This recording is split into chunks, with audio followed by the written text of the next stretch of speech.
ETF index mutual funds నేర్చుకుని stock మార్కెట్లో రాణించాలనుకుంటున్నారా? వెంటనే ఈ నెంబర్కి కాల్ చేయండి.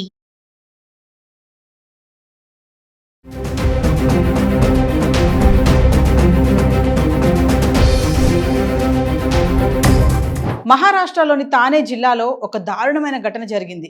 బట్టలు విప్పించి మరీ నెలసరి తనిఖీ చేసింది ఒక ప్రిన్సిపల్.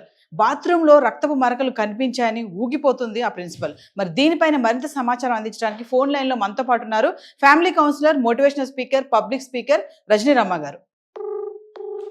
రజనీరమ్మ గారు నమస్తే అండి. నమస్తే నవీన. రజనీరమ్మ గారు, ఇప్పుడు మహారాష్ట్రలో జరిగిన ఘటన మీకు ఆల్రెడీ తెలిసే ఉంటుంది. మరి స్కూల్ ప్రిన్సిపల్ వాళ్ళకి మెన్సెస్ వచ్చిందని చెప్పిన క్రమంలో ఆవిడ ఏంటంటే మొత్తం బట్టలన్నీ విప్పించి తనిఖీ చేయడం జరిగింది. అసలు మరి దీన్ని ఎలా చూడొచ్చు అంటారు? ఇది ఎంతవరకు కరెక్ట్ అంటారు? అసలు అంటే బాత్రూమ్ లో రక్తపు మార్కులు కనిపించాయని ఆవిడ ఇలా చేయడం అనేది అసలు దీని ఒకసారి దీని గురించి ఏం మాట్లాడతారు మీరు? ఇప్పుడే విన్నాను న్యూస్ నేను. అయితే ఇది దారుణాతి దారుణమైన విషయం. ఒక ఆడది చెయ్యకూడని పని. ఒక ఆడపిల్లలు, తనకి ఆడపిల్లలు ఉన్నా లేకపోయినా తను ఒక స్త్రీ అయినప్పుడు సాటి ఆడపిల్లల్ని ఇంత తీవ్రంగా దారుణంగా అవమానించడం అనేది ఇది చాలా అవమానకరము. పేరెంట్స్ కూడా చాలా రియాక్ట్ అవుతున్నారు. ఆమెకి పోక్సో చట్టం కింద ఇప్పుడు ఒక కేసు కూడా పెట్టడం జరిగింది. ఇంకా వేరే సెక్షన్స్ కింద కూడా ఆమెకు కేసు పెట్టడం జరిగింది. అయితే అది ఒక ఆడదా అని నేను అడుగుతున్నాను. ఇంత దారుణమైన అసలు మనసుందా? దానికేనే నేను మాట్లాడతాను. అంటే మేడం, మనిషేనా? రజనీరమ్మ గారు, అంటే ఇప్పుడు చెప్పండి.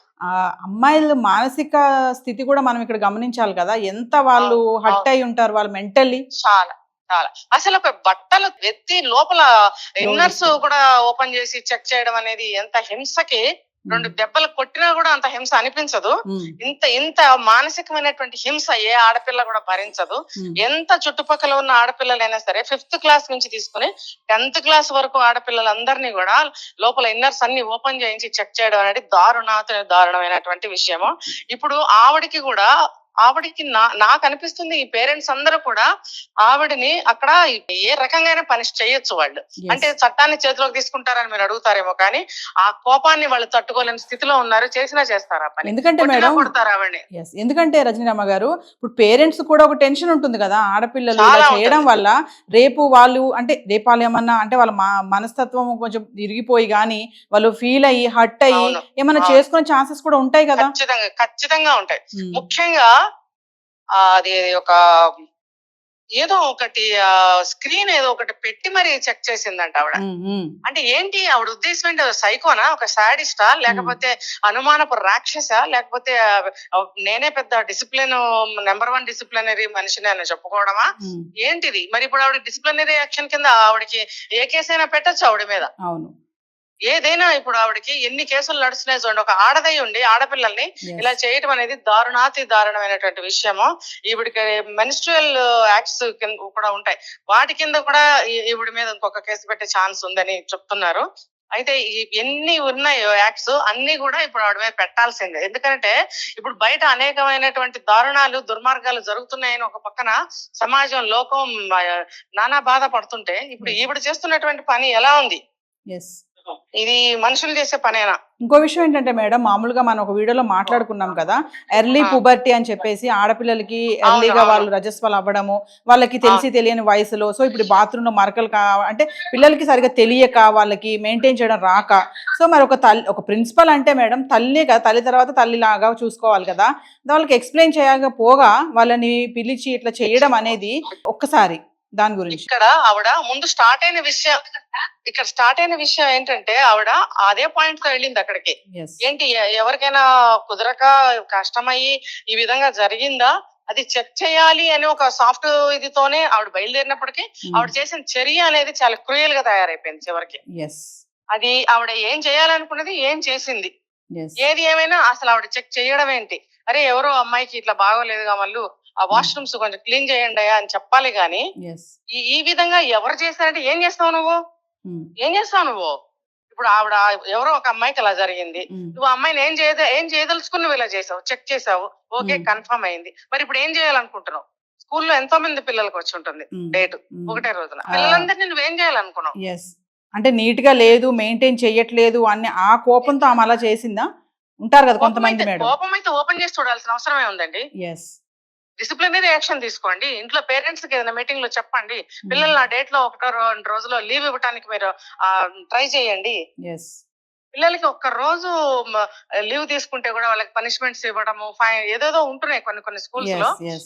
రూల్స్ అనేవి చాలా స్ట్రిక్ట్ గా పెడుతున్నారు. ఇది తప్పు. వాళ్ళకి ఏ అమ్మాయికైనా సరే పీరియడ్స్ లో డేట్ వచ్చినప్పుడు, ఆవిడకి ఇబ్బందికరంగా ఉన్నప్పుడు, లోపల పెయిన్స్ ఉంటాయి, అలా ఎవరైనా ఫీల్ అవుతుంటే వాళ్ళకి లీవ్ ఇవ్వాల్సిందే. కొంతమందికి అలాంటివి ఏమి ఉండవు. కొన్ని వాళ్ళు రాగలిగితే రానివ్వండి. ఎవరైతే రాలేరో వాళ్ళకి లీవ్ ఇవ్వాల్సిందే. వాళ్ళకే వాళ్ళు తీసుకుంటే యాక్సెప్ట్ చేయాల్సిందే. లీవ్ లెటర్ పెట్టుకుంటారు, లేదా లీవ్ లెటర్ సబ్మిట్ చేయలేకపోతే నెక్స్ట్ డే లీవ్ లెటర్ తీసుకొచ్చి ఇస్తారు. అలాంటి అంటే వెసులుబాటు వాళ్ళకి కల్పించాల్సిందే.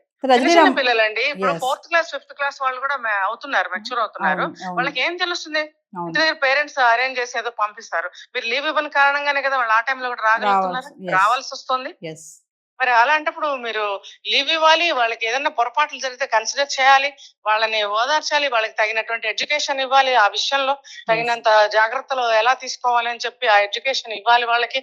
ఇదంతా కూడా కొన్ని స్కూల్స్ లో చెప్తున్నారని విన్నాను. మరి అన్ని స్కూల్స్ లోనూ రావాలి ఇది. రజనీరామ గారు, ఓవరాల్ ఒక విషయం చెప్పండి. అంటే ఇలాంటి సంఘటనలు జరిగినప్పుడు మరి ఇప్పుడు చాలా స్కూల్స్లో అంటే నిజంగా ఇప్పుడు చూడండి, ఇది మహారాష్ట్రలో జరిగింది కాబట్టి, బయటకు వచ్చింది కాబట్టి మనం మాట్లాడుకుంటున్నాము. మామూలుగా నిజంగా స్కూల్స్లో అమ్మాయిల పట్ల అంటే మనం అనుకున్నట్టుగానే చిన్న ఏజ్లో కూడా మెచ్యూర్ అవ్వడం అనేది చూస్తున్నాం కాబట్టి, మరి స్కూల్స్లో ఎంతవరకు కేర్ తీసుకోవడం అనేది సేఫ్ అండ్ సెక్యూరిటీగా ఉంది అంటే ఒకసారి ఏం చెప్తారు ఓవరాల్గా? నాకు తెలిసి ఈ విషయంలో అంత కేర్ ఏం తీసుకుంటున్నట్టు లేదు ఏ స్కూల్లో కూడాను. ఇప్పుడు కొత్తగా ఆల్ ఓవర్ ఇండియా కూడా ఈ విషయం చాలా తీవ్ర రూపం దాలుస్తుందని నాకు అనిపిస్తుంది. ఎందుకనంటే ఏదో చిన్నదో చితకదో ఏదో ఒక సమస్య ఏ స్కూల్ నుంచి అయినా ఎవరైనా ఎదుర్కొనే ఉండొచ్చు కదా. ఈ సందర్భంగా వాళ్ళందరూ రైజ్ అయ్యే ఛాన్స్ కూడా ఉంది.